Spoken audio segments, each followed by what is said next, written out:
Ohayou gozaimasu. This is Tim Ferriss, and this is the Tim Ferriss Show. To start off, maybe I'll teach you some Japanese. There's an expression in Japanese, saisho de saigo. And saisho de saigo is something you can say when you do something once, you try it, and you dislike it. There are other usages, but it literally means first time and last time. So saisho de, like at the same time, saigo, the last time. So you could say, 最初で最後だ。それは最初で最後だ. Something like that. So, 最初で最後. Hope you enjoy it. Have fun using it. And you can confuse people at your will. Good to use at the bar. Anyway, the episode that you are about to listen to is a fun one. It is with none other than James Altucher. And James is a friend of mine. We've been friends for a number of years. He has an extremely eclectic resume. He's been a hedge fund manager, an entrepreneur. He's started multiple companies. By some statistics that I've heard, 17 out of the 20 failed, but of those that succeeded, he's made tens of millions of dollars, mostly in tech. He's published very widely and is a frequent contributor to publications, often in finance, so the Financial Times, The Street, Seeking Alpha, and so on. And in this conversation, we talk about a number of things focusing on saying no. How do you say no to the things in life you don't want so that you can get the things you do want? How do you say no to those invitations that come in?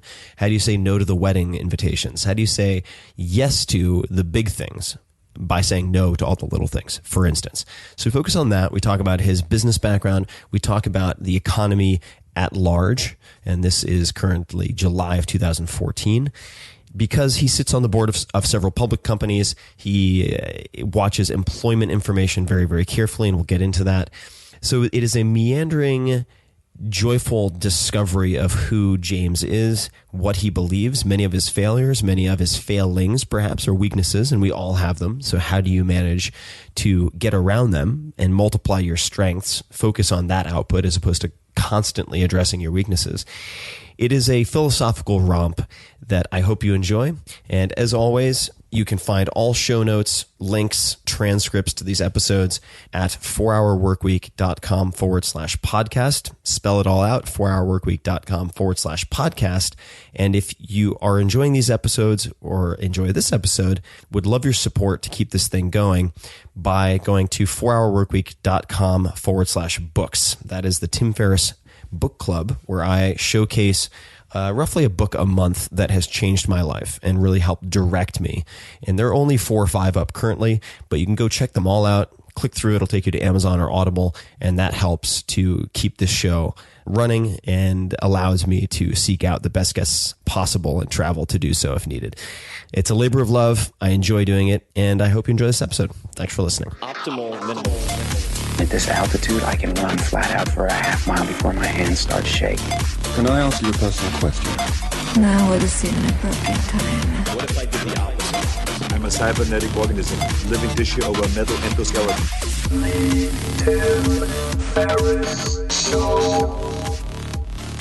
Welcome to another edition of the Tim Ferriss Show, ladies and gentlemen. Thank you for listening, as always. And I'm so excited to have my friend James Altucher on the show. James, how are you, sir? Tim, it's great to be here. Thanks for having me on the show. It's really exciting. You've been like a rocket ship that's blasted into this podcasting world. I just want to know first, when we start, are you having fun doing it? Do you like all these podcasts that you're doing? I am having a good time. And it's really become, and started off as a labor of love, a passion project, just an experiment like many others that I do, but I'm having a really good time with it. And I was always curious to see if I would enjoy being on the interviewer side of the table as opposed to the interviewee. And it turns out that as long as it's just a conversation like this will end up being, I'm sure, I find it really fun. And there's so many things that I want to know, for instance, about you, but it's not so often that we get to sit down and I get to grill you like a Charlie Rose or someone like that. So it creates a format that allows me to dig deeper with people that I might already know or people that I don't know at all. So I'm really enjoying it. And you're on the other side of the planet at the moment, though. I just want to point that out. That might not be obvious to those people listening. Why are you in Thailand at the moment? Yeah. Basically, if you drilled a hole right now through the center of the earth, I'm like on the other side. So I'm in Thailand right now. And basically, Claudia, my wife, is doing kind of advanced yoga training, and there's a specific place here in Thailand that she likes to go to, and I just tag along and hang out. So, And you're how are you managing the heat over there? it's not good, Tim. I'll tell you, it's a big problem. Like, I don't know what. Like, you're a traveler, so you're like the type of guy. If you go to Thailand, I'm sure you pick up on, I don't know, Muay Thai, kickboxing, or whatever it's called, and become the world champion of it. I go to Thailand, and like, if it's a degree over 90, I'm like, oh, I gotta stay inside. I cannot go outside, and so I basically stay inside. It's like a chauffeur twice a day calls me for pad thai, where I just like stuff myself. I've given up the slow carb diet while I'm here because when in Thailand you have to eat pad thai. That's my one rule. Yeah, it's and the go carb diet. yes, exactly. It's the go carb diet, and then I write and I read while I'm here. So that's it. I went to the beach once, and I'm 10 feet from the beach right now. Man. I want to give people some context on who you are, and I hardly know where to begin because you've had your successes, you've had your ups and downs in many different worlds, including, of course, tech. I mean, you have a background in computer science, in investing, in building your own companies. Maybe we could start with, and I'm sure we'll talk about some of the outtakes, not just the highlights, but what are the successes that come to mind in business or investing that you could share with people? Sure. And, like you said, a lot of it's been sort of ups and downs, but I had a company in the 90s. It was a software / web services company that I built up and sold. We did the websites for every entertainment company, and in particular, every gangster rap label. We did the websites for them because if anyone saw my picture right now, they could tell I'm totally gangster rap. So I sold that when I saw my little sister, who was in junior high school at the time, was studying how to make a website, and I figured that's the end of this industry. And it's true, that entire industry died, or transformed within a year or two after that. And then I was a venture capitalist for a while. I started a hedge fund. I started a fund of hedge funds. Then I created another business called StockPickr.com, which I sold that business to TheStreet.com.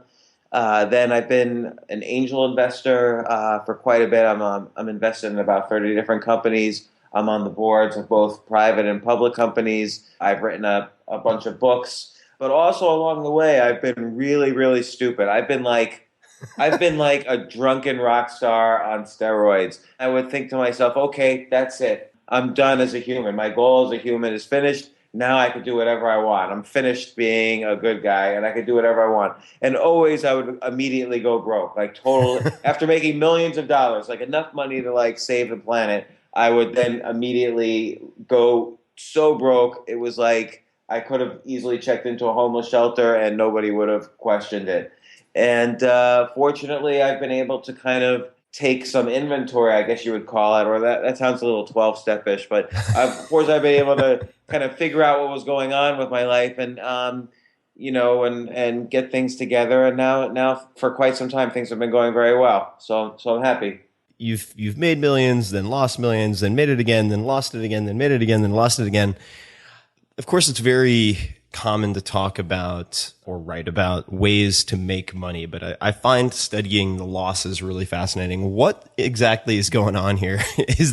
Are there recurring patterns? Are there any particular symptoms that you're about to lose the money you've made? If you go back and do an autopsy on this up and down roller coaster, what are the takeaways? What led to the losses? Are they the same elements recurring, or are they different things?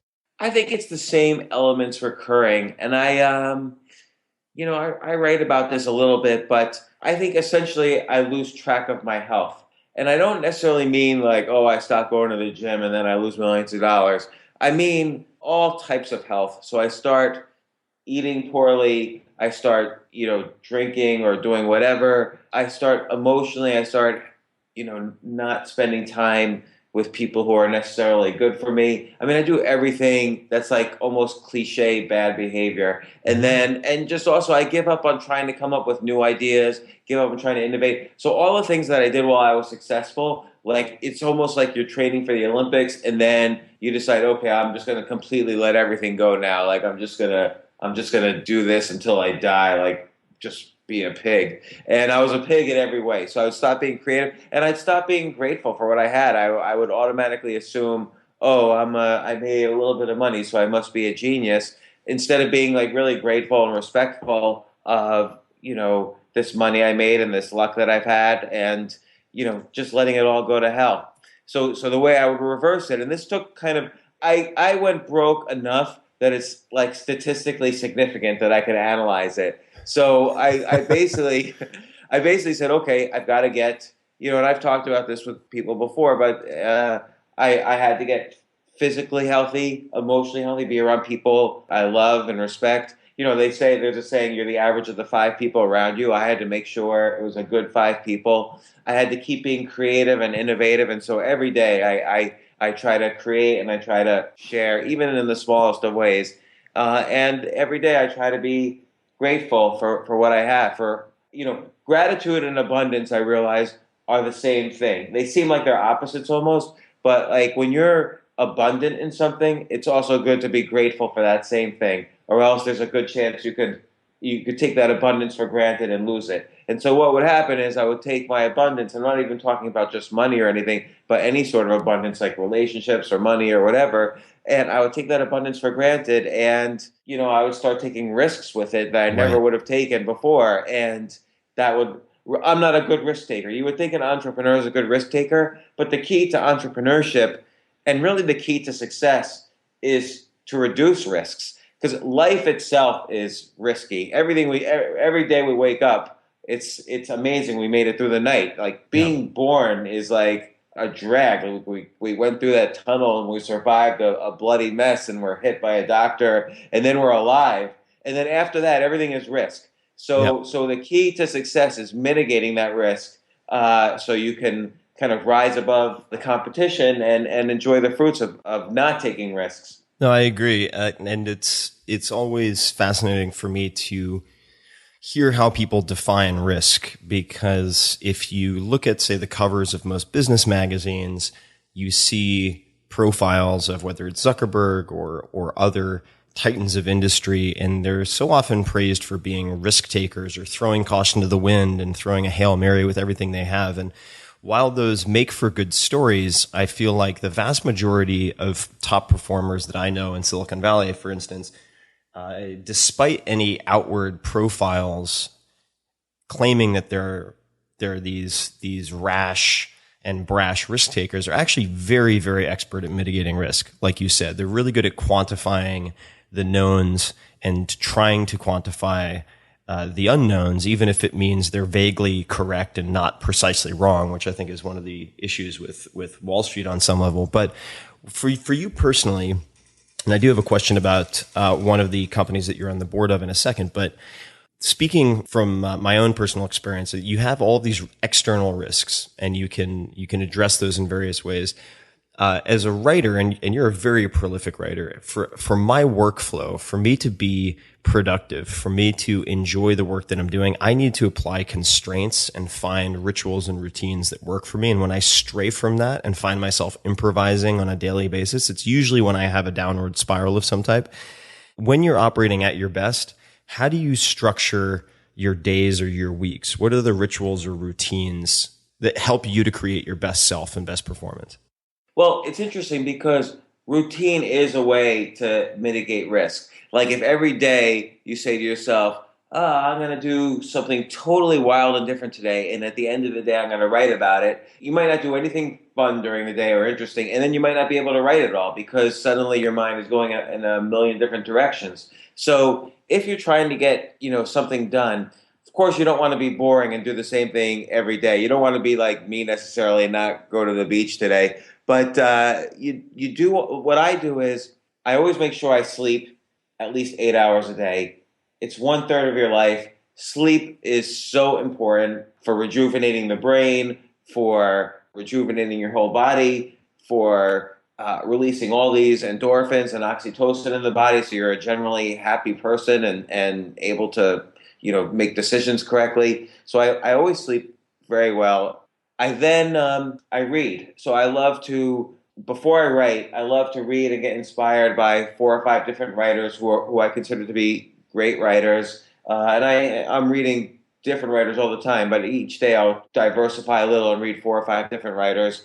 And then I start writing. And then once I'm finished writing after 2 or 3 hours, then my day is more free. Like then I can feel like, okay, I did the main thing I wanted to do today. I might do some business. I might have fun. But that's essentially the main routine of the day that I have. Then after that, I try to figure out other ways to be creative or improve or whatever. I sort of feel like I try to get this mindset. I want to improve, 1% a week, which seems like a small amount.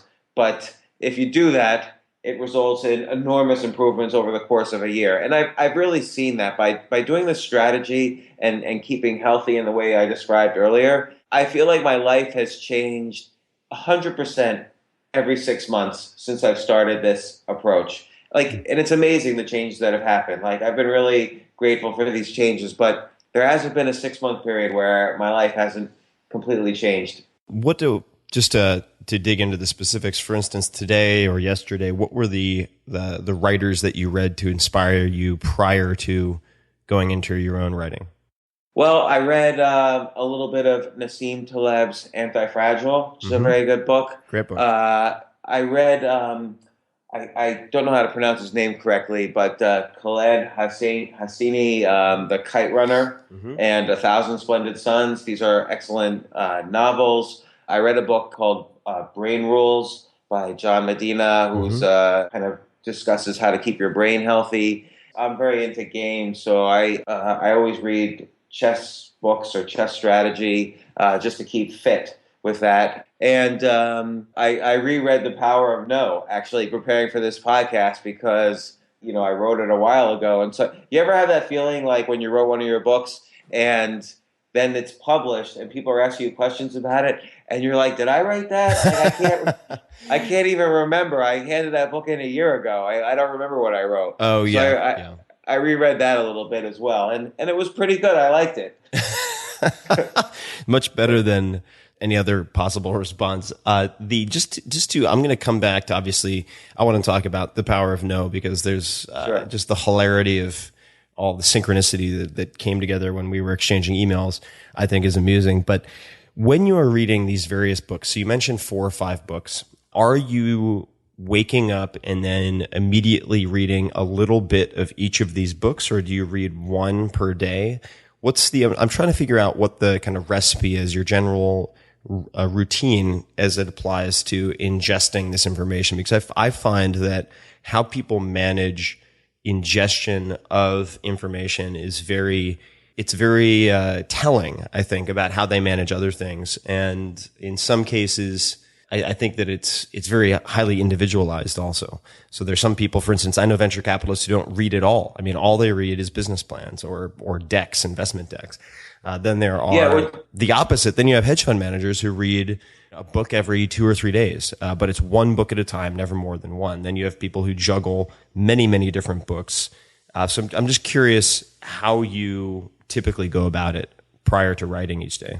Well, it's very interesting you use the word ingest because I really do think you are what you eat. And so a lot of people read the news, for instance. And so I think the news is the worst form of junk food you could possibly ingest. Like it's commentary on events that are almost certainly not important and will have no effect on any decisions you make in your life. It's hastily put together by mediocre writers who were basically, I've worked for newspapers, so I know what happens in the newsroom. You're basically told, find the thing that's going to scare people the most and write about it in as scary a fashion as possible. It's like every day is Halloween at the newspaper. And so I avoid newspapers. I avoid web surfing. There's a few bloggers I read who are good writers. I always go to your blog, for instance. I'm not just saying that, but there's your blog, a few other blogs. What are the other blogs? Just to name those, I'd love to hear your short list. I like Seth Godin's blog just for his, he's gotten shorter and shorter in the posts, but he's always a smart guy. You can see his intelligence come through. I like the blogist is funny, so I like humor type of writing.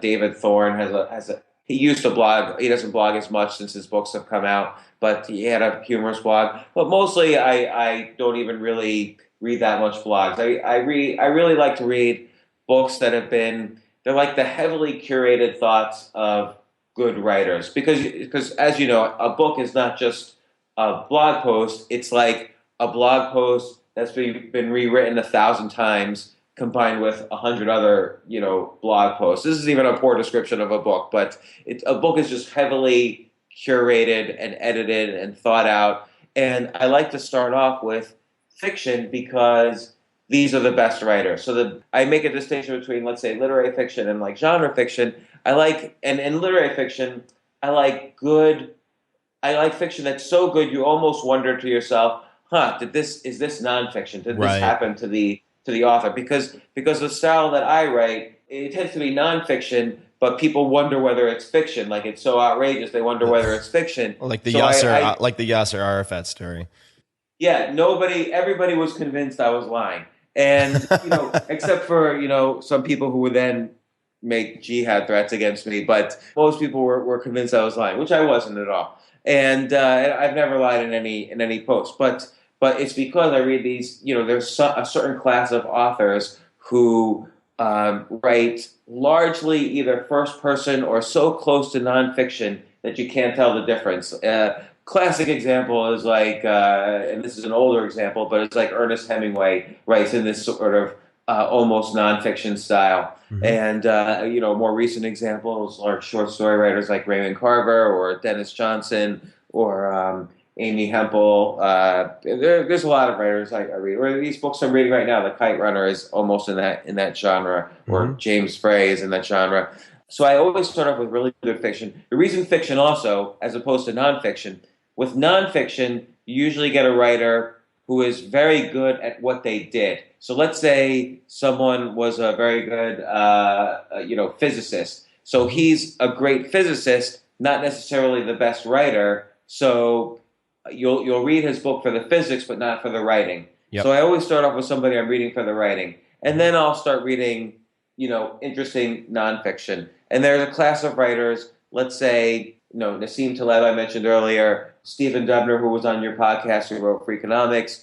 You, with your 4-hour books, Malcolm Gladwell. These are writers who it seems like they've both studied writing and what they've done. So Dubner's written a bunch of very good books even before Freakonomics, and then he teamed up with Stephen Levitt, The Economist, and they wrote these great books together. Nassim Taleb, you could see, his first book, nobody's read. It's called Dynamic Hedging. It's about options trading. It's very, very technical, hard to read book, impossible to read book. But then you could see in Fooled by Randomness and The Black Swan, he's like, oh, this writing thing is interesting. You could see his process, how he got better as a writer. And now Anti-Fragile is a very well written book. Same with Malcolm Gladwell. His latest books always I really loved Outliers, for instance, is a very well written book. So I focus on nonfiction where the writing itself also stands out. And then, that's basically what I ingest. And usually at some point, I'll start to get an idea for a post while I'm reading, and I'll get up and start writing when I have this kind of, I'll always get inspired at some point while I'm reading. And I take notes while I'm reading on ideas that I have. And usually I write down like 10 to 15 ideas, and then I get up and start writing. And when you write, I really enjoy your writing, and I think part of the reason I enjoy it is that it's so, you're very good at the lead, number one. I think that having heard that you're reading fiction in some ways to prime the pump makes perfect sense now in retrospect, because you always have very powerful openers. You're really good at grabbing attention, but then you're very vulnerable in your writing, and I think much more so than I am. And I'd love to ask you, number one, why do you think your writing has grown so quickly, or the blog, let's just say, in popularity? And I'll just mention a couple things. So what are the reasons that it's taken off in the way that it has, which I congratulate you on. I think is very well deserved. And then the second piece, and this is maybe psychoanalyzing me a bit, but one of my most successful posts in the last year was called Productivity Hacks for the Manic, Depressive, Neurotic, and Crazy, and then in parentheses, like me. And I very rarely do that type of post because I feel like if I'm not prescriptive enough, it's sort of a self-indulgent it could become a self-indulgent exercise where I'm sort of airing my concerns and worries and frustrations, but without handing people a next action. How do you think about that? How are you able to be vulnerable while helpful at the same time? And maybe that's a silly question, but it's something that I struggle with because I want to be vulnerable. I don't want people to put me up on a pedestal as some type of superhero, but I worry about what I've seen, some writers succumb to, which is really just airing their frustrations or problems without helping their readership. And I'm not putting you in that category, but how do you think about these things as you're writing or thinking of writing a piece? Well, and I think about that a lot because I think the goal should be, for any writing, yours, mine, anybody's, both a combination of entertainment. So this is how you keep the reader interested, and educational. So you have to provide some value. So when I become vulnerable, first off, two things happen. One is everyone's interested from an entertainment perspective because when I'm vulnerable, it's not like I'm saying, oh, my kitchen sink didn't work today, this is such a drag. I'm saying I lost a lot of money and then my dad died and I couldn't help him. So I'm saying something that's really, something that's been personally emotional and sad for me, but also something that a lot of people at some level can relate to. Not necessarily the amounts or the type, but everybody's gone through a period where they've been on the floor, where they've been depressed, where they've been lonely, where they've been like, oh my gosh, how this just didn't work out. Like I failed again. How am I going to be able to face everybody who expected that I would succeed? So I try to make the vulnerability, I try to really go a layer deeper, which is find these areas where I have been hurt, where I'm pretty sure other people have been hurt in the same way, whether it's financial or emotional. Like when for instance, a common thing is we all have problems in relationships. So everybody's had, so I'll write about that. Or, family relationships, or how do you deal with a boss or colleagues that are just horrible to work with. So I always try to find stories inside myself that have been really difficult for me to deal with, like super difficult. Like not just like, oh, it was very, I didn't know how to play basketball, so I took lessons and then I got great at it. I try to find things that were super pain points for me that I still remember as like painful, because then I'm sure other people will remember their pain points. We all have like, let's say 2 or 3 dozen like massive pain points in our lives that everyone can relate to. And I try to basically write about those. And then I try to write about how I attempted to recover from it. So I never give advice, but I say what I did and what worked for me, and maybe that could work for others. And I find that over time, from my readership, I can see it's worked for others. So that's made me happy. And I bleed. Every article I try to bleed, but then I try to cover up the bleeding and show how I did it. Yeah, it's a very uncommon combination of experiences and sort of literary style for me reading your stuff, because you have a lot of investment chops. You've been an entrepreneur and you've built companies and sold companies. You're on the board of a $1 billion revenue employment agency. We'll come back to that. Yet at the same time, you're able to be vulnerable, and it helps you as opposed to hinders your career, so to speak, which I think is awesome. Yeah, everybody thought it was going to destroy my career. Like, how can you say that? Like, they would say, people would tweet, this is like watching a train wreck in slow motion. And then the exact same person would write to me and say, don't tell anybody, but that happened to me also. And so, like that happened across the board. And everybody was like, how can you do this. No one's ever going to talk to you again. But I found since I've started writing in this style, I've had more opportunities than I could have imagined. Like every day now, I have to say no to opportunities because it's too many. I just like to write. And it's been great. Some of the opportunities that I've said yes to have helped me out a lot, and I've been able to help others. And I always make sure, like, are you sure you want to do this? Like, I've also messed up pretty badly in some cases. And they say that's exactly why we want, your advice or to bring you on the board or you as an investor or whatever. Like, I've started a lot of different companies. We've talked about some of the successes, but I've failed at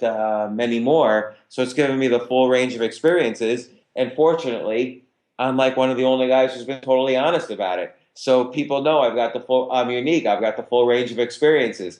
Most other people who, let's say, write about entrepreneurship, write about their successes, like, oh, how I made $1 billion company. And okay, well, if I'm at a startup, I don't necessarily need the advice of someone who built $1 billion company. I need to know from someone who's failed at building 20 other companies and how he overcame that to then build a successful company. Right. So again, people related and they're like, oh, I feel like I know this guy, so that I'm somebody comfortable they could talk to about their own problems.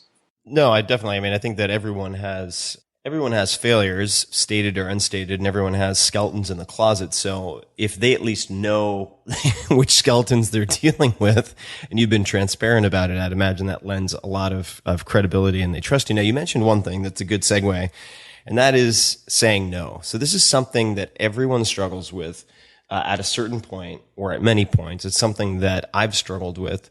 And, hilarity of hilarities, the irony of the 4-Hour Work Week is that when the book came out and it had an initial print run of 12,000 copies, no one expected it to take off. It takes off, has become this massive success, and it's made it all the more important that I actually follow the rules and techniques and principles in the book, including artfully saying no. Yeah. Let me ask you a question about that, because like when people meet you and let's say you're working pretty hard that week, do they say, oh, you're working a 60-hour week, you're not working 4 hours this week? The 4-hour jokes are never going to end. I think the most common misconception, of course, and the reason that people in finance use the book, the reason that people, some of the top VCs and hedge fund managers and others use it, is not because they want to work 4 hours a week, but because the objective of the book, first and foremost, is to provide a toolkit that allows people to maximize their per hour output. And then if they decide to, let's just say, get 40 hours worth of work in 4 hours, or do the same 40 or do 80, just at a higher level of competence where they can be more effective in competing against others, for instance, then it's up to them. But I will get 4-hour jokes until the day that I die, and that's just the tax that I'm going to pay. But that's funny. But the what I've found for myself, and when you mentioned that you'd written this book with your wife called The Power of No, and you explained the premise, I was shocked and amused because, as I mentioned, I had been and have been collecting notes for about a year, here and there, on saying no and how other people say no and how to say no, because I think it's such a critical skill, and it's only becoming more and more necessary and important with instant access and social media and all of these different channels through which people can get to you, or anyone for that matter. So what led you to write this book? Because of course I was like, oh, well, that's fantastic. If I would want anyone to write it, I think you would be at the very top of the list. So we should have interviewed you before we started writing. You had all the notes. We would have got. But what led you to write this book? Because I have a lot of questions. We'll get to those questions. But how did you decide to write a book about no and the power of no? Well, it's interesting you said that you had a hard time saying no. And so then suddenly the next thing you said was, so then you were going to write a book about saying no. And it's the same thing like your 4-hour work week. You mentioned in the book how you were working like 80 hours and it was driving you insane. And so then, you figure it out and you write the book, The 4-Hour Work Week.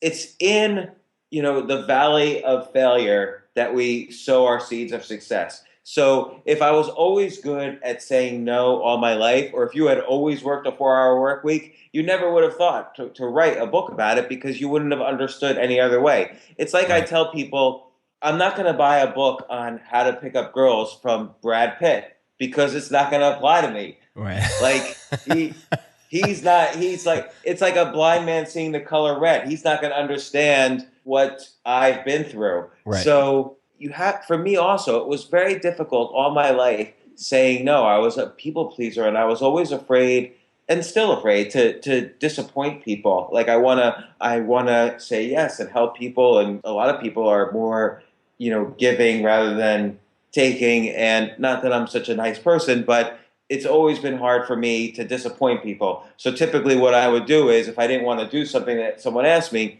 is I would disappear. I just would never contact them again, and I would never talk to that person again. It might be like my best friend in the world. Literally, this has happened. My best friend asked me to his wedding, and I didn't know how to say no to him. I didn't want to go to it, and I have never talked to him since then. And it's really horrible. Yeah. So it was affecting my relationships, like my inability to say no. So I had to really figure this out. And like you, I was taking notes, and Claudia also, my wife, we were both coming at it from different angles because we were very similar in this respect. And gradually we figured all these different ways. We kind of categorized all these different types of no that we were unable to say. And it was very interesting. So then we wrote the book according to those categories. Like, for instance, not saying no to things you don't want to do. That's kind of like the basic no, like not being assertive enough. But it reached all the way towards, not being able to say no to the myths that our parents or society or colleagues put on us. Like, I'm not a big believer that people should go to college. This is a big myth of society, like that you have to go to college and then you have to get the 9-to-5 job in order to be successful and happy. So how do you identify all these societal myths and say no to them? And then finally, there's things like we talked about, saying no to all the messages that are thrown at you all day long, the 30 articles of news, the 10,000 marketing messages, and so on, so that you can find, saying no to these things so you can have a little peace of and quiet in your mind. Because ultimately what no does, it's the same thing as the 4-hour work week. It allows you to conserve your energy for the things you care about. So if you can say no properly to the people who ask you things that you don't want to do, then that will conserve your energy so you can do the things. So you have time to do the things and say yes to the things that you do want to do. So I didn't want to be an actor in anybody else's story. I just want to be me. And when you start saying yes to other people that you don't want to, you start to resent yourself, you start to resent them, you get angry, it costs you a relationship, and most importantly, you lose time. So I always use the wedding as an example. Let's say you go to a wedding you didn't want to go to. I know now for a fact, if I lose $100, I'll always be able to make that $100 back. But if I lose 5 minutes or a weekend or a week, I'll never, ever get those 5 minutes back. Like people say time is money. Time is not money. Time is much more valuable than money. An infinite time is more valuable than money. And no gets you time. So it's so important in life to know how to say no. And this is why I had to learn how to do it. And then that gave me the material to write the book, along with Claudia, my wife. What would be, for instance, let's take a generic email that comes in, and it's not from a close friend. It's from an acquaintance, maybe someone you knew many years ago, and it's a generic, hey, it's been so long, would love to get together and catch up. Like, when can you grab coffee? How about Tuesday at 1 p.m.? Like, what have you found effective ways to decline that? And does it matter if they get pissed or not? I think they're very closely related. Or take Yeah, and you mentioned it's someone you knew. So like obviously if it's someone you don't know who wants to grab coffee with you, you just simply don't have to respond. Yep. Particularly if what I encourage people to do. A lot of people say, well, how can I get a mentor? And what I encourage people to do is first provide a lot of value to people and don't just say, hey, can I buy you a cup of coffee? Because chances are he doesn't need a cup of coffee from you. But if someone said, Tim, if someone said to you, for instance, I have 10 ideas for how you could sell, 1 billion more copies of The 4-Hour Chef, you might say, oh, okay. And then let's say he actually writes those ideas down for you. He gives them to you for free. You might say, oh, I'm going to at least write this person back and say thank you. Mm-hmm. And then let's say he writes 10 ideas for you for, I've got 10 podcast guests lined up for you that I think you'd like to talk to, let me know. This person, then you might decide to yourself, oh, okay, maybe I'm going to start to say, this person might not waste my time. I'm going to start to say yes to them if they ask for a cup of coffee. So that's the person you don't know. Mm-hmm. But the person you do know, where it's it's an old friend or someone you haven't seen in a while, but you didn't used to say no to them, and they write to you. Here's what I do. I just write back and I say I can't. Now it used to be I would write I can't because I'm out of town that day. I might lie, or I can't because I'm out of town that day and I'm telling the truth. So I used to give explanations. Why do I have to give an explanation? Like, it should be the case that my time is very valuable to me, maybe not necessarily to anybody else. People always say, oh, it doesn't hurt to ask, but it actually does potentially hurt both sides of the equation to ask. So it's just as much hurts them as it hurts me when they ask. Like, I have to say no, and their relationship with me might change because they asked something that was inappropriate, like they didn't respect my time enough. Mm-hmm. So I don't give explanations anymore, and I tell them, and when I catch myself when I start giving explanations, like, oh, I'm sorry, I can't make it. I have a doctor's appointment that day. I'm really sick. I broke my leg over the weekend or something. So I just say I can't do it. I hope everything is well. By the way, even when I say I hope everything is well, I don't lie there either. I try to make. If I don't legitimately hope everything is well, I don't say that. But usually I hope everything is well with the other person. Hope everything is not terrible. Yeah, exactly. Yours truly. Hope you live another day. So there's sort of two. I think a common source of overwhelm for people is the inbox and how to contend with everything that comes into the inbox. And if you happen to get what you hope for, which is probably success as defined subjectively in some capacity, chances are you're going to have more inbound requests or pitches than you can handle. So there's the question of how you say no. There's also the question of what you say no to. So I'd love to hear for you, for instance, when you look at your email, how are you currently deciding what to say no to and what to ignore versus respond to in some positive fashion? Well, it's an interesting thing because I really, just like I don't like to read news, I normally don't like to read emails. I like to read only good books. And so I've actually outsourced most of my email reading to India. Mm-hmm. So, and the reason India, by the way, is because let's say someone writes me a really personal letter. It's not like they're going to, some random person in Calcutta is going to know me enough and figure, I've got some juicy gossip on James. Like, I basically have trained a group of people what type of emails to send to me and what type of emails to ignore. And I'm sure they don't even tell me the numbers, and I don't look. I'm sure they ignore hundreds of emails. And they'll send to me something like, if somebody wants me to speak at an event, or if somebody wants to talk about a company I'm involved with, or if it's from a group of friends and they know who to respond to. Mm-hmm. So in general, and they might make mistakes, I don't know, but in general, I don't read my email. Did you provide those rules to them as just a Word document? How often do you refine those? What is in the categorically ignore group of email at the moment? I'm curious what kind of stuff you view as currently not worthy of this non-renewable resource, which is time. Well, the most important being is, can you advise my startup? Mm-hmm. So I don't respond to any of those because I'm not interested anymore. I'm already an advisor in a lot of startups, and I'm an investor in a lot of startups, and I really love what I do. I love writing, and I love podcasting and being creative. So I'm just not interested in business stuff anymore. And I ignore almost all of those. I mean, again, if it's somebody from a company that I'm already involved with, that'll get forwarded to me. If it's somebody who appears to know me, and you can usually tell that in an email, they'll forward that on. If it's a family member, they ignore it and don't send it to me. So, Are you serious?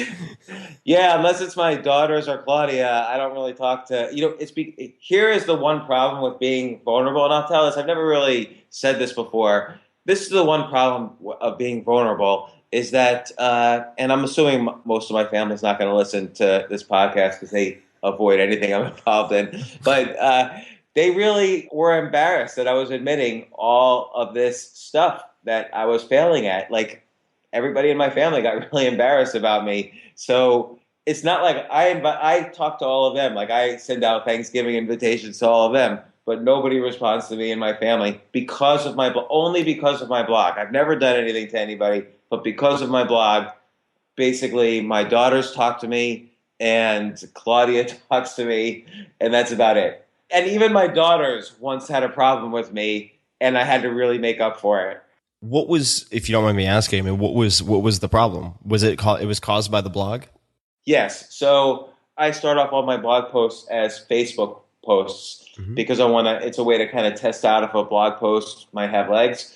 And so I wrote about one of my daughters, and if you don't mind what I'm saying, I wrote about one of my daughters farting so loudly. I asked her if she had sharted. and so the other daughter writes me at like 1 a.m, and she's like, "Daddy, you have to take that post down. Like, the other daughter's crying about it." And the other daughter's like started saying, "I don't know what I could say around you and trust you anymore." And I said, "I promise I will never say anything embarrassing about you ever again." Did you tag her on Facebook? Did you name her when you talked about the... No, she's so young. She's not allowed on Facebook yet. All right. So she was really horrified because she really does read my stuff. Like, it's so sweet. I see it on her nightstand. Like, she's got Choose Yourself. She's got a galley of The Power of No. She's got the Choose Yourself stories, which I've not even really marketed or anything. I just kind of threw out there. And so she's got all my books. Like, she reads my stuff.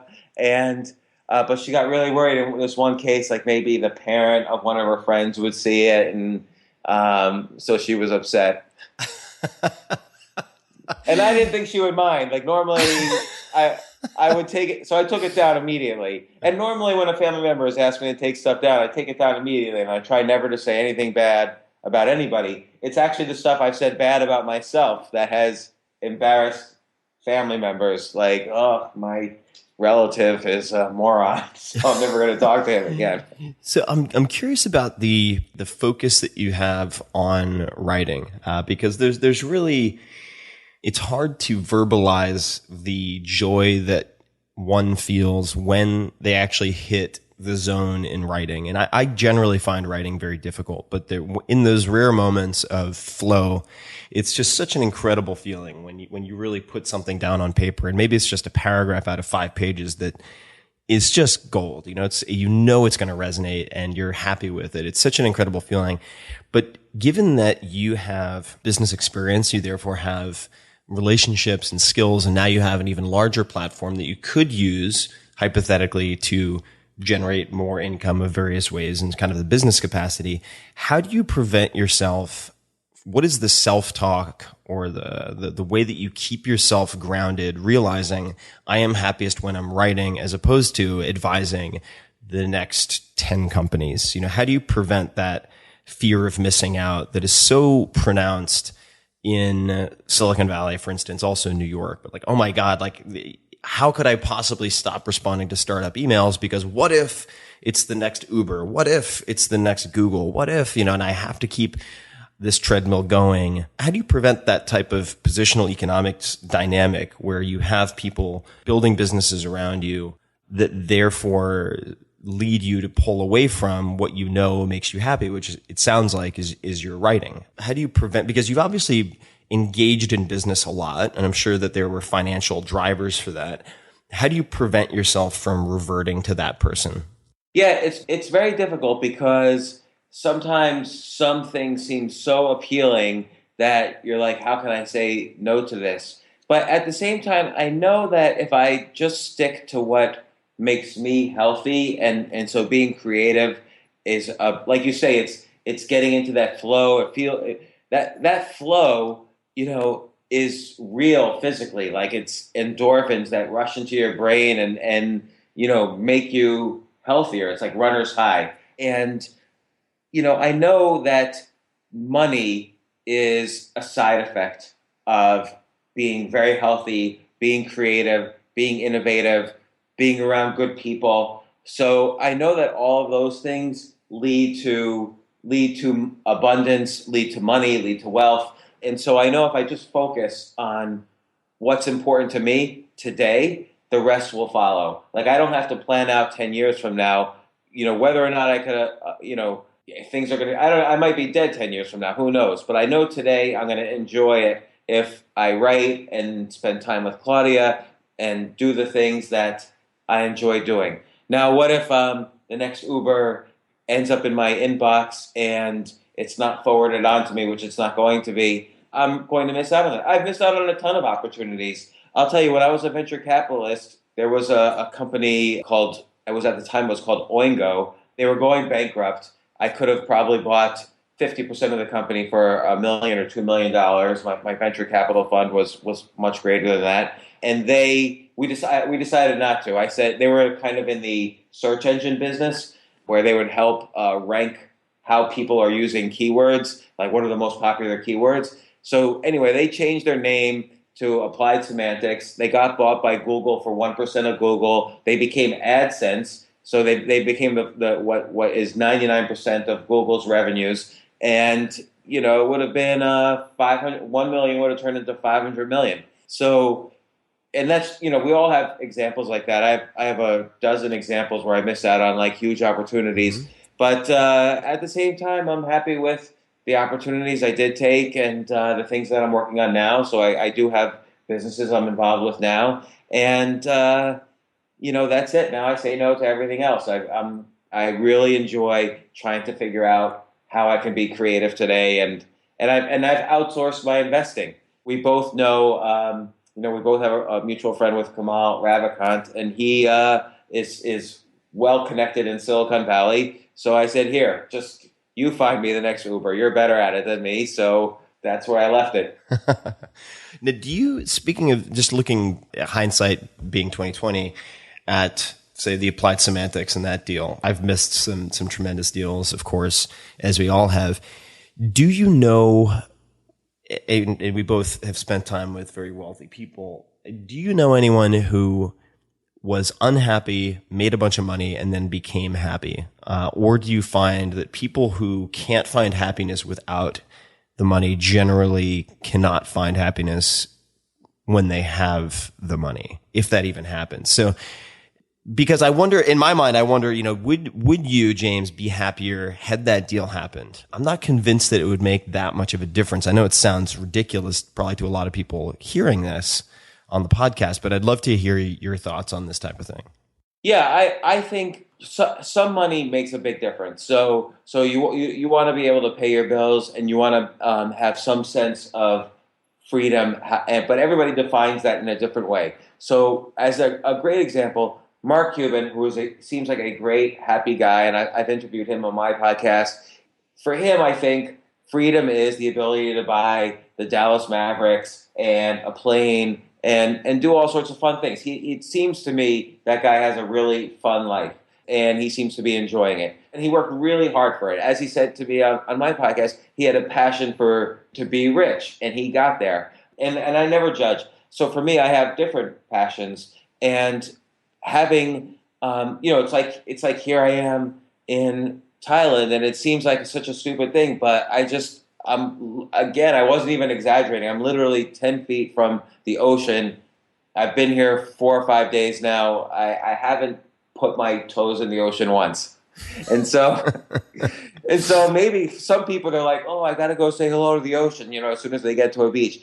I'm just not like that. So I like to, read, write, talk to people sometimes, and I know that if I had like infinitely more money, I know for a fact when I had more money, or it's hard to say more, but at times when I wasn't healthy with myself, having more money only made me want to have more money. Right. So I always felt like envious of the next level, and getting healthy made me realize, you know what, this is good. Like I'm in a really good spot, and I'm going to focus on the things I love because, again, I could die tomorrow. I have to do the things I enjoy today. Mm-hmm. I'll tell you one quick story. So I was having breakfast with someone who also was incredibly wealthy, but he was telling me about the breakfast he had the day before with a guy who was worth about $2 billion. Let's call this guy, the guy who was worth $2 billion, let's call him Scrooge Mike. McDuck. No, Mike. Okay, Mike. We're gonna go with Mike. So Mike, who's a very famous guy who's worth about $2 billion, runs like a huge private equity fund, very well known. This guy was telling me the whole breakfast he was complaining, and what was he complaining about? How is this kid Larry Page worth 18 billion and I'm only worth 2 billion? Like he was complaining the whole breakfast. So what a waste of like all of that hard work and energy to make 2 billion and just to use it to complain about a guy who made 18 billion. So money tends to, it doesn't, some people say money magnifies your bad qualities. It doesn't necessarily magnify your bad qualities. It magnifies all of your qualities. So good qualities, bad qualities, and so on. So the key is, we all have bad qualities and good qualities. The key is, for me, is to keep working on the good qualities and trying to starve the bad qualities. Because I have that tendency. I have a very addictive personality. I have that tendency, like, oh my gosh, I've got to make more. I've got to please people more. I've got to impress people more. And a lot of times I'll equate self-worth with net worth. And so I have to starve that quality in myself and, again, focus on the things that make me healthy and happy and peaceful. Happy is a bad word because happy is related to the word happenstance, which is some, outcome outside of yourself. So I prefer to be calm and peaceful even rather than happy. And of course, a big part of navigating those waters and sort of steering the ship towards things you want to do as opposed to things you don't want to do, or away from things you feel obligated to do that you'd prefer not to do, is saying no. What are some exercises that you would recommend to help people with no, or to get them started practicing saying no either? It's a good word that you use, which is practice, because it doesn't happen overnight. Like if someone calls you up and say, oh, we haven't seen each other in 5 years. Can you really help me out and lend me $1,000?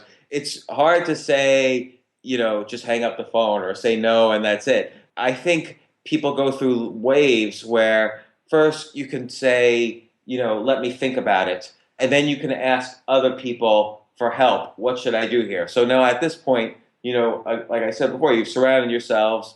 You're the average of the 5 people you've surrounded yourself with. So you go to these 5 people and say, oh, so-and-so asked me for something. My gut is telling me no, but I don't quite know how to say it. So you ask for help from others. And one thing we say in this book is that while no is the most important word, help is the second most important word. And not being afraid to ask for help or ask for advice on how to deal with the situation is important. So you can always delay people and say, let me think about this while you ask for help. And then you can do no with an explanation. I'm not going to do this, but I can help you in these other ways, or I can recommend you to other people, or you could say, and this requires practice. You could just say, no, I don't think this is appropriate at this time. But that requires practice. So the important thing is there's no quick and easy answer where I'm all of a sudden going to be able to say no. So the real key is understanding when you need to say no. So, and that again is this function of health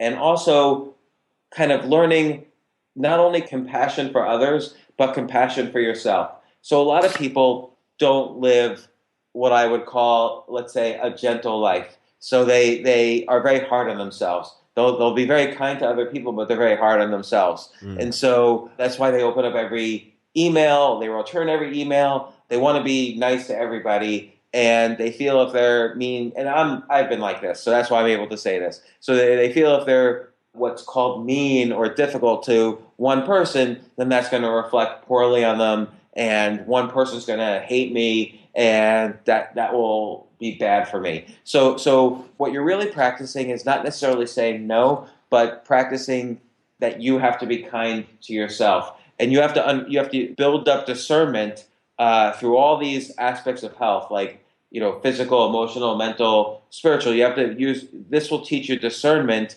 of, boy, this person is wasting my time or invading my boundaries. This is a situation where I need to say no. So you learn the situations where you need to say no before you actually learn how to say no. And then it just becomes practice. You practice until you get to the point where you say no without an explanation. Yeah, that's a pattern that I've noticed as well. I know Seth Godin does this. A lot of folks, I think the higher they get, the less explanation they provide, partially because, and I'm sure you've experienced this, when you provide an explanation, if more often than not, the other party, thinking that persistence will be rewarded, will try to overcome that objection or that reason. It's like, oh, you broke your leg? No problem. We can do coffee in 2 weeks. Oh, you don't have time on Tuesday? No problem. I can do Wednesday. And it turns into this pen pal type of ping pong, which can be extremely exhausting. So it's sort of the less justification, the less labor you're going to have to contend with when you say no. And also important to realize, let's take the basic example. Someone says, Tim, I need $1,000. I'm in a bad situation. Can you lend it to me? And I promise I'll pay you back.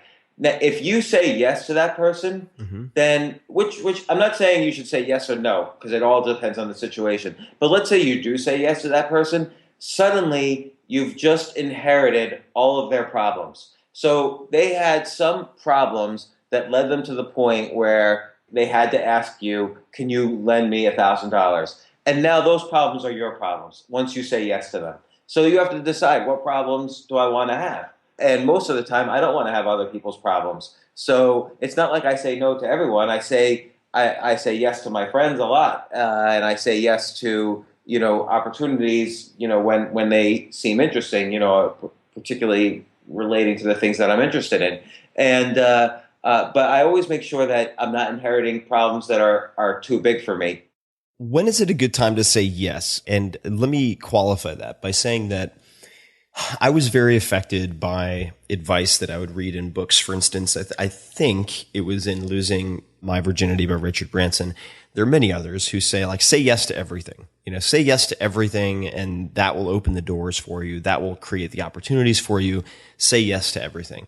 And I'd say, generally speaking, I feel that might be true in the very early days when you don't have a lot of inbound requests for your time, but that it becomes, there's this pendulum that swings over to the other side where you go from a high percentage of saying yes to a lower and lower and lower percentage of saying yes to continue crafting a life that you want. I just love to get your thoughts on when it makes sense to say yes. And that could be when in someone's life, when in someone's career, or just when in general.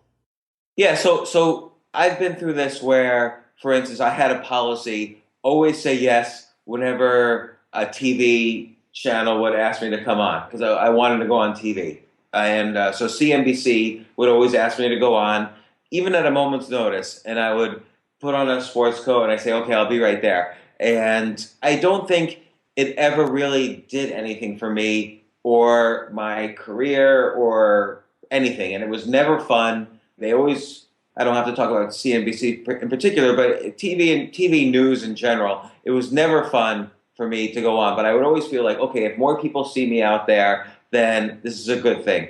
But much better for me would have been to say no and, let's say, start a business or write a book or do something that actually was creative instead of just a talking head on TV. So, I've been through that where, you're supposed to always say yes to get opportunities. But the reality is there's a huge opportunity cost to saying yes. And I don't know how Richard Branson did it. I don't quite believe he always said yes to things. I don't know. But there's a huge opportunity cost of saying yes. Let's say you go on a date and you kind of like the girl, but you're not sure, but you end up in a relationship because you kept saying yes. Well, now the opportunity cost is you might miss out on meeting the love of your life if you had just stayed at home that night instead of going out on that second date. So this has probably happened to me as well. So, I mean, now fortunately, I learned to say no, and I think I did meet the love of my life, or, I got married again, and I'm previously divorced. But, I think there's a big danger to saying yes simply because of the opportunity cost of time. Every yes has to be treated with a lot more attention even than no. You can't make it easy for yourself to say yes because you'll lose too much time, too much opportunity cost. Yeah, no, So absolutely. I don't believe in that philosophy. Even at any point in your career, you should always focus on your own health today. Every tomorrow is determined by what you do today. So saying yes to something you don't want to do will only give you a bad tomorrow. So I only say yes to as long as I'm not harming anybody. I only say yes to things that are good for me today because I know then that I'll have a good tomorrow. Now, this doesn't mean I don't say this in a callous way. Like if somebody needs help, I don't say no because I always say no to people. But I make sure nobody's dying or nobody's suffering. And then I decide, I use my own discernment to say, is this good for me? Is this fun for me? Or will this really help me along? And if it doesn't, then I definitely don't say yes to it. Mm-hmm. But some people don't know what to say. They don't know that TV is no good for them in some cases. Like for me, I didn't know. And so I would say yes to it. So you have to build discernment too. And we discuss that in the book a little bit, how you do that. Mm-hmm.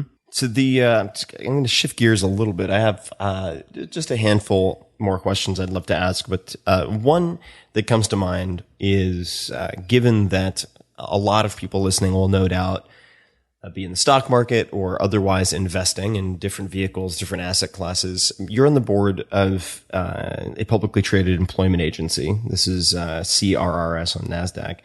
Would love to get your thoughts because I think you're much more macro aware than I am, about what's going on in the world, where you see the economy headed. Obviously, this is not professional investment advice or anything like that, but it sounds like Right. you have a bird's eye view of employment before the government does. And of course, employment is a huge trigger for a lot of behaviors. A lot of the elephants, the hedge funds and so on, move based on employment. What are you seeing these days and how might people interpret that?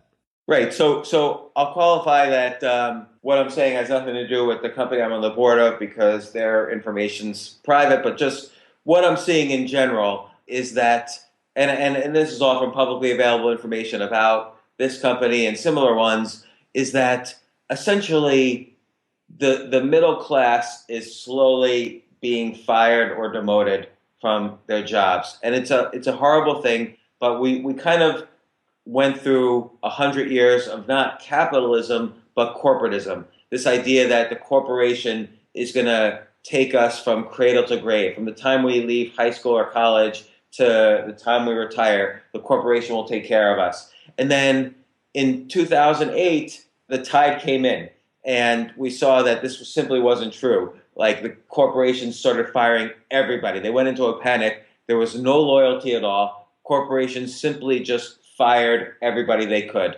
and everybody else had to work extra hours. And then you would think, okay, well, it's gotten a little better since then, hasn't it? Like unemployment has gone down, the stock market is at an all-time high, so it must have gotten better. And the answer is yes and no. Innovation is still happening in the economy. Like there are tech companies that are growing, the gatekeepers are going away, and by gatekeepers I mean like you could self-publish a book or you could get a car ride without using a taxi by using Uber. There's all sorts of ways in which the internet is improving the quality of our lives.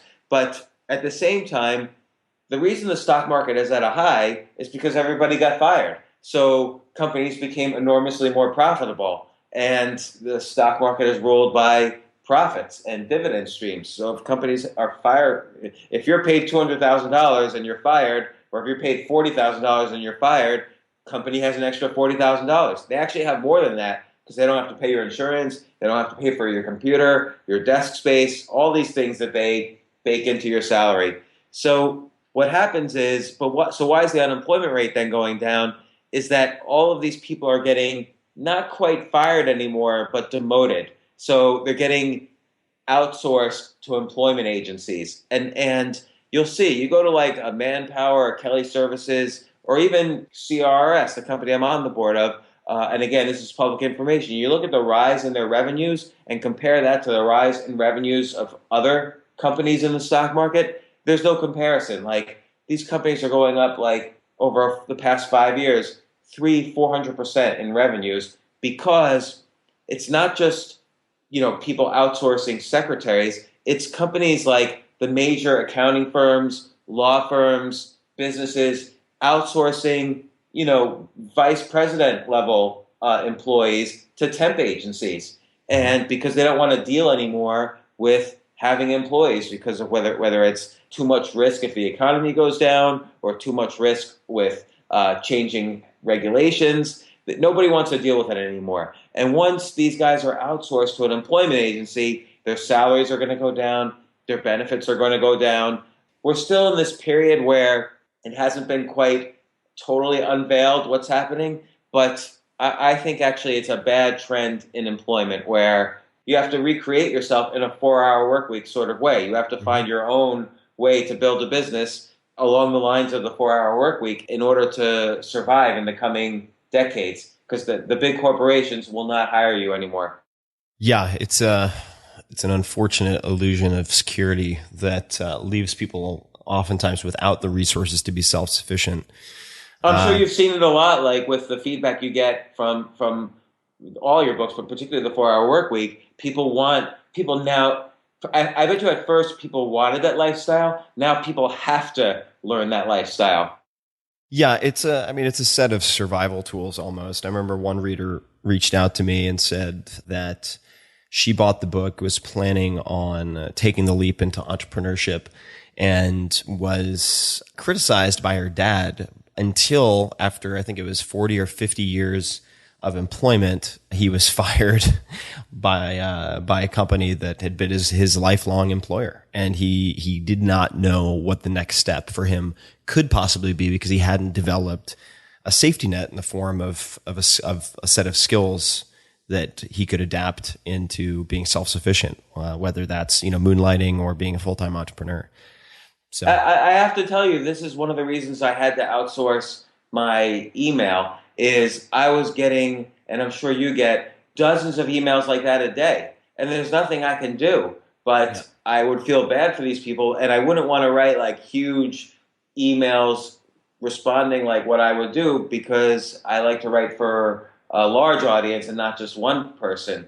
So I couldn't look at these emails anymore. But I was getting a lot of them. This is what's happening across the economy. yeah, no, it's very challenging. Well, let's do this. I would love to ask a couple of rapid fire questions, and then we'll find out where we can learn more about the book and of course find you online. But let me just lob a few fast questions at you, and then we can come to a close. So the first is, who's the first person that comes to mind, or who comes to mind when you hear the word successful, and why? Nobody comes to mind. I don't like the word success, because success sort of implies, like people say, how do you be successful? It sort of implies at some point they weren't successful, and that at some point in the future they're going to be if they apply some method. I don't like to outsource my success to the future. Like right now is where, when I think of success, I think of me, because right now I'm exactly where I want to be. So there can't be any other success other than that, because tomorrow, who knows? So today, this moment, I'm successful. So me, I'm the first person who comes to mind. Good answer. What is the book, or what are the books that you've given most often as a gift? Okay, other than my own books, because that would be, I've given my own books as gifts the most. Right. But I really like this one collection of short stories by this guy, Dennis Johnson, Denis, not one S, and it's called Jesus' Son. There was a movie made about it. And it's a beautiful collection of short stories about this total drug addict. And I would say, first off, I probably read it 300 times, this collection of short stories. And then I was reading an interview with Chuck Palahniuk, I think you say his last name. He wrote Fight Club. Right. And he said that the one book he's read 300 times is this collection of short stories. So, And it's called Jesus' Son, S-O-N? Yeah, and he's never his real name is never mentioned in the book, and it's all interconnected short stories about this one drug addict and how he deals with it. And it's just, the writing is so beautiful and amazing, and it's a very thin book. I remember when the book came out, the day the book came out, it was in the early 90s, like 92 or 93, and I was so excited because I had read the books, I read the stories in like obscure literary magazines, and now they were coming together as a collection. And I didn't read it today, but I read from it yesterday. Wow. Great. I'll check it out. I guarantee you, if you even read like a chapter or two of that story or two in that book, you'll feel inspired to write something about yourself. Great. I'll check it out. Yeah. You walk into a bar. What do you order from the bartender? Water. I'm a wimp. Okay. So no. I don't drink at all. And if I do drink, I was an alcoholic, so I don't drink at all. Yes. Okay. That's a good policy. What do you listen to while you're working, if anything? Do you listen to music? If so, what? Most commonly or currently? Yeah, I don't listen to any music while I'm writing for the simple reason that I don't think it's possible, or it's difficult for me at least, to multitask in any way. So when I'm listening to music, I really like to listen to it. And when I'm writing, I really like to write. But I really like almost every form of music, like from classic rock to heavy metal to rap. I like all forms of rap. I was just over my buddy Ice-T's house doing a podcast with him. So I like all forms of rap, from classic rap to rap that came out yesterday. So any particular favorites? If you were to look at your iPhone or your computer at the most played list, what would be up at the top?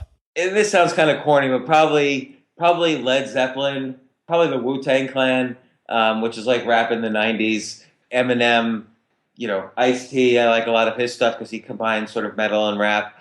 I don't know, all classic rock, a lot of stuff from the 70s, but pretty much anything. I really like all forms of music. I'll listen to country, I'll listen to gospel. I like gospel that has like a beat to it. Mm-hmm. So I listen to anything. If you could change one thing about yourself, what would it be? I wish I had as much trouble as Brad Pitt writing a book called How to Pick Up Girls. So honestly, it's a sinful thing, but I just wish I looked better. Got it. Do you have a favorite documentary or favorite documentaries? I like, and these are all from the 90s also, but the HBO used to do these really good documentaries. There's this one called High on Crack Street. The producer is John Alpert. Very beautiful about... It makes it seem like all I do is read and watch stuff about drug addicts, but but it was very beautiful. And then I like Hoop Dreams, which is the basketball. Followed these two kids, up in their basketball dreams. I don't watch documentaries as much. I like Comedian, the Jerry Seinfeld documentary when he went back on the road doing stand-up after his run at Seinfeld. I really love that documentary. Mm-hmm. So those are three. And this will be the last rapid fire. Favorite people to follow on Twitter or online in general? That's a hard question because I don't really use Twitter because I don't read news. Mm-hmm. Twitter's a great place to curate news. So if I did read news, I would use Twitter and follow, the people who I trusted to show me good news items. So I don't really use Twitter for anything. Like I said, I follow your blog. Oh, I follow Maria Popova's blog, brainpickings.org. Yeah, great site. And, then it's just sort of random after that. There's not that many, if Tucker, we have a mutual friend, Tucker Max, if he writes a new article, I know it's always going to be crazy, so I'll read that. And there's not much else online I'll read. Got it. Okay. Since that question was not very well pointed. I really bored out like a lot of your questions. Like, No, it's all right. It's all right. That's bar. why I have to bob and weave. If you had to name where you had the best meal of your life or one of the best meals of your life, what is the first thing that comes to mind? Oh my God, it might be my lunch today because I had pad thai in Thailand. So, yeah. No, that's perfect. This is like a bucket list item. Like, I've loved pad thai all my life, and then I stopped it because of you, because I went on this low carb diet. I can't have pad thai anymore. But in Thailand, they make it just right. I promise you, you don't even have that many carbs in it here. It's like they do it just perfect. Well, I'd say when in Thailand, do as the Thai do. Certainly, I'm not Exactly. not gonna fault you for having pad Thai. Well, I'm so happy that you took the time to chat with me today. And where can people? Thank you, Tim. And I want to tell you one tiny story, which was it was real difficult for me to reach out and say, hey, we should. In both cases, because you've been on my podcast, and I've been on your podcast. It's really difficult for me to ask things, and so. You've been like an experiment for me, actually, asking you to come on my podcast and then asking, hey, I'll go on your podcast as well. So you'll read about that in my next book after The Power of No. Well, I can't wait. I always have fun batting around ideas with you, and I think other people should, if they haven't, check out your work and, of course, take a look at the new book as well. Where can people best find you online and learn more about what you're up to? Sure. So jamesaltucher.com is where I blog, ALTUCHER.com.blog. And atjaltucher on Twitter, I do a Q&A every Thursday from 3:30 to 4:30 Eastern Standard Time where hundreds of people ask me any question they want and I answer. And I've been doing that for 4 years. I've answered probably 10,000 questions. The Power of No is coming out July 15th. If you pre-order it, and you can go to powerofno.us, and Claudia and I are giving 3 free gifts out. So I encourage you to get those gifts before July 15th, or if it's after July 15th. I don't know actually when this podcast is coming out. So, Power of No is a book I would highly recommend. And Choose Yourself, my last book, is a book I would highly recommend. So that's where... Oh, and my podcast. So the James Altucher Show, where you can find my interview with the one and only Tim Ferriss. and I have a daily podcast called Ask Altucher. Awesome. Perfect. Well, plenty to chew on. And if people need a place to start, I think some of your stories are really hilarious, and they're all the more hilarious and instructive when you know that they're true. So check out some of the most popular posts on James' blog. And thanks, everybody, for listening. Until next time, Thanks, Tim. Have a great one.